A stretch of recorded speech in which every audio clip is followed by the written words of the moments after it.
యుద్ధం అంటే ఏంటో తెలుసా? ఒక క్లారిటీ ఉండాలి, ఒక టార్గెట్ ఉండాలి. కానీ ఇరాన్ మీద యుద్ధం మొదలై 86 రోజులు గడుస్తూ ఉన్న అమెరికా అధ్యక్షుడు ట్రంప్ మాత్రం ఒక్క మాట, కనీసం ఒక్క మాట మీద అంటే ఒక్క మాట మీద కూడా నిలబడలేదు.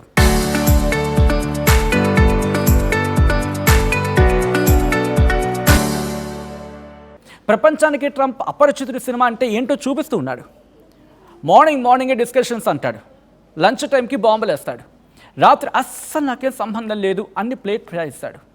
యుద్ధం స్టార్ట్ అయినప్పటి నుంచి ట్రంప్ ఏకంగా 20 సార్లు పైగా 20 సార్ల 26 సార్ల డోంట్ నో, ఒక నెంబర్ లేదు కానీ బట్ దాని బియాండే ఉంటుంది. ఏకంగా అన్నిసార్లు మాట మార్చాడు ట్రంప్.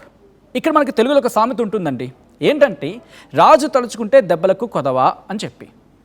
కానీ ఇక్కడ రాజు తలుచుకుంటే ఏ నిర్ణయం ఎప్పుడు మారుతుందో ఎవ్వరికీ అర్థం కాదు. ఈ 86 రోజుల్లో ట్రంప్ ఆడిన మైండ్ గేమ్ వల్ల ప్రపంచ దేశాలు పిచ్చెక్కిపోతూ ఉన్నాయి. ఇంటర్నేషనల్ రిలేషన్స్ ఎక్స్పర్ట్స్ ఏమంటున్నారంటే, ట్రంప్ స్టేట్మెంట్స్ చూస్తూ ఉంటే ప్రపంచం ఎటు వెళ్తుందో అర్థం కాక స్టాక్ మార్కెట్స్ కుప్పకొలుతున్నాయి అంటున్నారు. ఇక ఆపరేషన్ ఎపిక్ ఫ్యూరీలో ట్రంప్ వేసిన వేషాలేంటి, ఆయన పూటకో మాట ఎందుకు చెప్తూ ఉన్నాడు, ఈరోజు ఈ వీడియోలో ట్రంప్ మైండ్ గేమ్ని డీకోడ్ చేద్దాం. స్కిప్ చేయకుండా లాస్ట్ వరకు చూడండి. హలో నమస్తే, వెల్కమ్ టు ఆర్టీవీ, నేను సచిన్. ఈ స్టోరీ స్టార్ట్ అయింది 2026 ఫిబ్రవరి 28. ఆ రోజు ట్రంప్ గేమ్ స్టార్ట్ చేశాడు. ఇరాన్ దగ్గరున్న యురేనియం నిల్వలు ప్రపంచానికే ముప్పు, వాటిని మట్టి కరిపించడమే మా ఫస్ట్ టార్గెట్ అన్నాడు ట్రంప్. అమెరికా తుపాకీ గురిపెట్టిందంటే అక్కడ అణుబాంబు ఆనవాళ్ళు కూడా ఉండకూడదు అన్నంత రేంజ్లో బిల్డప్ ఇచ్చాడు. సీన్ కట్ చేస్తే మార్చి చివరిలో సీన్ రివర్స్ అయింది. అణుకేంద్రాలు భూమికి చాలా లోతులో ఉన్నాయి, వాటి గురించి నాకేం పట్టింపు లేదు, ఐ డోంట్ కేర్ అన్నాడు ట్రంప్. అంతేకాదు, ఆ అణుముప్పు ఇజ్రాయెల్కు, అరబ్ దేశాలకి, వాళ్ళ కోసం మా అమెరికా రక్తం ఎందుకు చిందించాలి అని రివర్స్ క్వశ్చన్ వేసి అందరికీ షాక్ ఇచ్చాడు. దట్ ఈస్ ట్రంప్ అంటే స్టార్టింగ్లో హీరోలా ఎంట్రీ ఇచ్చి ఇంటర్వెల్లో సైడ్ అయిపోవడం అన్నమాట. యుద్ధం స్టార్ట్ అయినప్పుడు ట్రంప్ ఏమన్నాడు అంటే, ఇరాన్ ప్రజలారా మీకు స్వేచ్ఛ కావాలి, అక్కడి పాలకులను పడగొట్టి మీకు ప్రజాస్వామ్యాన్ని ఇస్తా అని డెమోక్రసీ గురించి క్లాసెస్ చెప్పాడు. ఇంకా చెప్పాలంటే క్లాస్ పీకాడు ఏకంగా. కానీ మార్చి చివరిలో మాట మార్చాడు. That is what his style. అక్కడి ప్రజలు ప్రభుత్వాన్ని మార్చుకోలేకపోతే అది వారి ప్రాబ్లం, మా పని మేము చేసుకుంటాం, మా పని మేము చూసుకుంటాం అని స్టేట్మెంట్ ఇచ్చాడు. అంటే పక్కోడింట్లో గొడవ పెట్టి తీరా ఇల్లు తగలబెడుతూ ఉంటే నాకేం సంబంధం అన్నట్టుగా ఉంది ట్రంప్ వ్యవహారం. ఇక హార్మోజ్ స్ట్రైట్ విషయంలో ట్రంప్ లాజిక్ మామూలుగా లేదు. ఇక్కడ చాలా ట్విస్ట్లు ఉంటాయి చూడండి. ఫస్ట్లో ఏమన్నాడు, హార్మోజ్ స్ట్రైట్ని ఇరాన్ క్లోజ్ చేస్తే ఊరుకోను, అది ప్రపంచానికి ఆక్సిజన్ లాంటిదని చెప్పి బిల్డప్ బాబాయ్ డైలాగులు కొట్టాడు. కానీ మార్చి 31న సడన్గా ప్లేట్ ఫిరాయించాడు. మా దగ్గర అమెరికాలో ఫుల్గా క్రూడ్ ఆయిల్ ఉంది, మాకు జలసంధితో అవసరం లేదు, చైనా జపాన్ లాంటి దేశాలు వెళ్ళి యుద్ధం చేసి తెచ్చుకోవాలి అని అందరికీ ఒక్కసారిగా షాక్ ఇచ్చాడు. ఎస్, ఇక అక్కడి నుంచి ఏప్రిల్ 1కి వద్దాం. మళ్ళీ మాట మార్చాడు. ఇక్కడేమంటాడు, జలసంధి తెరవకపోతే ఇరాన్ను రాతయుగంలోకి నెట్టేస్తాం అని బెదిరించాడు. అంటే ఆ దేశంపై దాడులు చేసి సర్వనాశనం చేస్తామని చెప్పాడు కదా. రియాలిటీలో చూస్తే అమెరికా దాడులను ఇరాన్ గట్టిగా ఎదుర్కొంది. ట్రంప్ చెప్పింది ఏం జరగలేదు అక్కడ. ఏప్రిల్ 1న ఏప్రిల్ ఫూల్ గుర్తుంది కదా, ఏప్రిల్ 1 అంటే ఏప్రిల్ ఫూల్, అదే జరిగింది. ఏప్రిల్ ఫూల్ చేశాడో లేక సీరియస్గా అన్నాడో ఎవ్వరికీ అర్థం కాక తలలో పట్టుకున్నారు ఆ రోజు. ఇక్కడేం జరిగినా స్టాక్ మార్కెట్లు మాత్రం చాలా ఇబ్బంది పడ్డాయి. ఎంతలా అంటే స్టాక్ మార్కెట్లు ట్రంప్ మాటలు అర్థం కాక, ట్రంప్ చేస్తున్న వ్యవహారం అర్థం కాక పిచ్చెక్కి ఇన్వెస్టర్స్ అందరూ పూర్తిగా మతులు పోయి, అంటే అర్థం కాక అంత పిచ్చెక్కిన వాతావరణంలో స్టాక్ మార్కెట్లు పూర్తిగా అతలాకుతలం అయిపోయాయి, తలకిందులు అయిపోయాయి ఆ టైంలో. ఇక అక్కడి నుంచి వార్ టైంకి వద్దాం. ఇక్కడ టైం లైన్ ఎపిసోడ్లో ట్రంప్ ఒక జోకర్ అయిపోయాడు. మార్చి 2న వార్ 4 నుంచి 5 వారాల్లో క్లోజ్ అన్నాడు. మార్చి మధ్యలో మా దగ్గర అన్లిమిటెడ్ ఆయుధాలు ఉన్నాయి, ఎన్నేళ్ళైనా యుద్ధం చేస్తా అని ట్వీట్ వేశాడు. ఇక మళ్ళీ ఏప్రిల్ 1న యుద్ధం అయిపోయింది, ఆల్మోస్ట్ ఫినిష్డ్ అని కామెడీ పీస్ అయ్యాడు అక్కడ. యుద్ధం ముగిసిందా, చర్చలు జరుగుతున్నాయా, లేక ఇంకా బాంబులు వేస్తున్నారా అంటే తేల్చుకుందాం రా అని చెప్పి తొడలు కొట్టాడు ఏకంగా. అంటూనే ఇలా డైలాగులు వేస్తున్నా వెనక నుంచి కాల్చుకుందాం రా అన్నట్టుగా చర్చలకు ప్రతిపాదనలు పంపించాడు. ఇదండి Trump style of diplomacy. So ఇక్కడ ఒకసారి ట్రంప్ ఎప్పుడు ఏమన్నాడు అనేది టేబుల్లో నేను మీకు చూపించే ప్రయత్నం చేస్తాను, ఆ తర్వాత ఇన్ డీటెయిల్గా మాట్లాడుకుందాం. Here it is the table. March 1 speech platform ఏంటి, ఏమన్నాడు, దానికి సంబంధించి ఇంటెన్సిటీ కావచ్చు లేకపోతే ఇంటెన్షన్స్ కావచ్చు, దాన్ని ప్రతిబింబించేలా లాస్ట్లోను.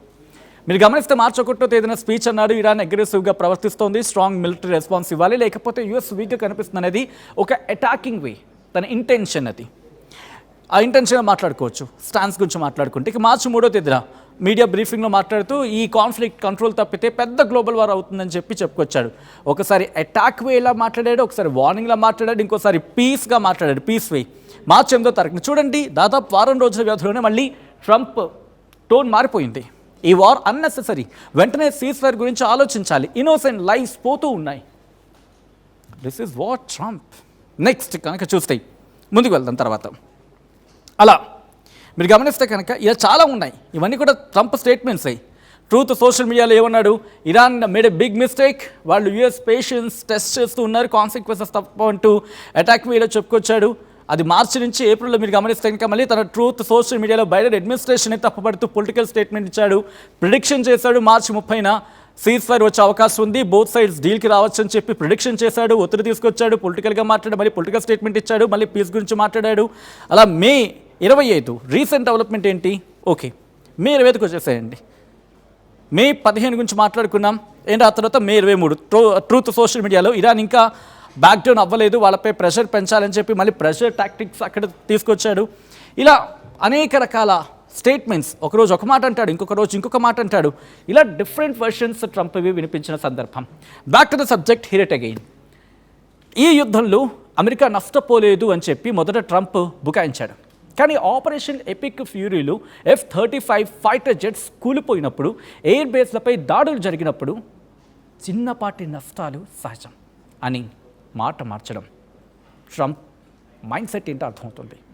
ఇక యుఎస్ ఆర్మీ ఆఫీసర్స్ మరణాలను కూడా చివరికి అంగీకరించ తప్పలేదు ట్రంప్కి. ఇక నేటో మిత్ర దేశాల మీద ట్రంప్ పగబట్టినట్లు కనిపించింది. మాకు ఆయిల్ అవసరం లేదు, మీరు ఆయిల్ తెచ్చుకోవడానికి అమెరికా రక్తం ఎందుకు చిందించాలి అని చెప్పి ప్రశ్నించడం ఒక్కసారిగా వారిని షాక్ గురి చేస్తుంది. ఏప్రిల్ 1న ఒక ఇంటర్వ్యూలో నేటో నుంచి తప్పుకుంటున్నాను అని బాంబు పేల్చాడు.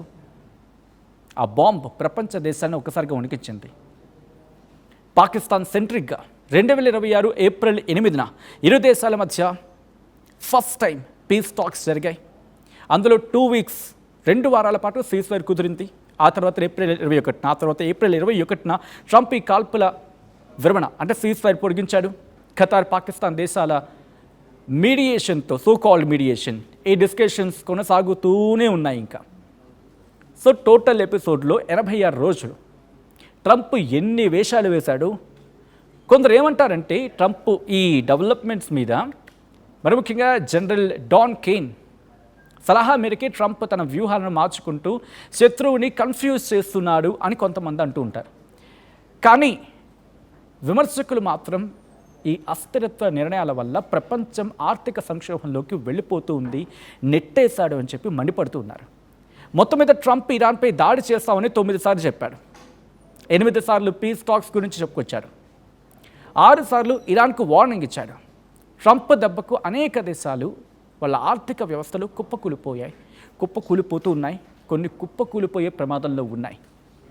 ఎస్పెషల్లీ బంగారం, పెట్రోల్, నిత్యావసర ధరలు పెరిగిపోతున్నాయి, స్టాక్ మార్కెట్లు షేక్ అవుతూ ఉన్నాయి. లేటెస్ట్గా ట్రంప్ చేసిన స్టేట్మెంట్ ప్రకారం చూస్తే ఇంకొన్ని రోజుల్లో యుద్ధం ముగుస్తుందా అనే క్వశ్చన్ మార్క్ కనిపిస్తుంది. ఆన్ ద అదర్ హ్యాండ్, లేకపోతే మళ్ళీ మాట మార్చి ప్రపంచంలోనే అతిపెద్ద కమెడియన్గా మిగిలిపోతాడా? ఈ డెవలప్మెంట్స్ అన్నీ తెలియాలంటే ఇంకొన్ని రోజులు మనం వేచి చూడాల్సిందే. ఏదేమైనప్పటికీ అగ్రరాజ్యం అధ్యక్షుడు ట్రంప్ గురించి మీరేమనుకుంటున్నారనేది నాకు తెలుసుకోవాలన్నది. సో మీ అభిప్రాయం ఏంటి? ఎందుకంటే ఇది నా అభిప్రాయం మాత్రమే కాదు, మీరందరూ ఏమనుకుంటున్నారు, మీలో మీ గురించి కూడా అనుకునే వారు చాలామంది ఉంటారు.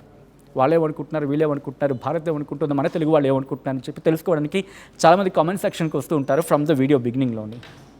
కాబట్టి వాళ్ళందరూ కూడా మీ అభిప్రాయం తెలుసుకోవాలని ఉంటుంది కాబట్టి మీరు కామెంట్ చేసే ప్రయత్నం చేయండి. అభ్యంతరకరంగా కాకుండా, అసభ్యంగా కాకుండా ఒక కన్స్ట్రక్టివ్ కామెంట్ చేస్తే కనుక హూ నోస్ అది హెల్ప్ అవ్వచ్చేమో కదా. కామెంట్ చేసే ప్రయత్నం చేయండి.